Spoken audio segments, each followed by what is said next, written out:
நாம் இறைவனது அழைப்பை ஏற்றுக்கொண்டோம் என்றால் அந்த அழைப்புக்கு ஏற்ப நம்மை தகுதிப்படுத்தி கொள்ள வேண்டும்.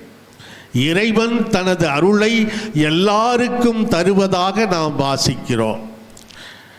இறைவன் நல்லோர் மேலும் தீயோர் மேலும் மழை பொழியச் செய்கிற இறைவன், எல்லாரையும் சமமாக நடத்துகிற இறைவன் என்றால் அவரது அழைப்பை நாம் ஏற்றுக்கொண்டால் அந்த அழைப்பிற்கு ஏற்ப நம்மை தகுதிப்படுத்தி கொள்ள வேண்டும் என்பதையும் நாம் புரிந்து கொள்ள வேண்டும். இறைவன் நம்மை இந்த நற்கருணை பந்திக்கு அழைக்கிறார்.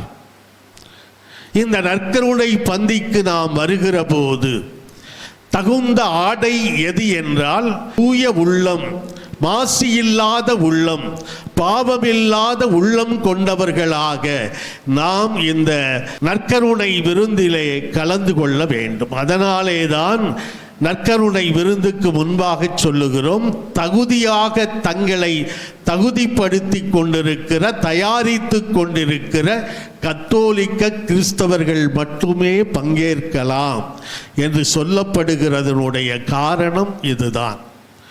நாம் இந்த நற்கருணை பந்தியிலே இயேசுவின் திரு உடலை பெற்றுக்கொள்ள நம்மையே தகுதிப்படுத்தி கொள்ள வேண்டும்.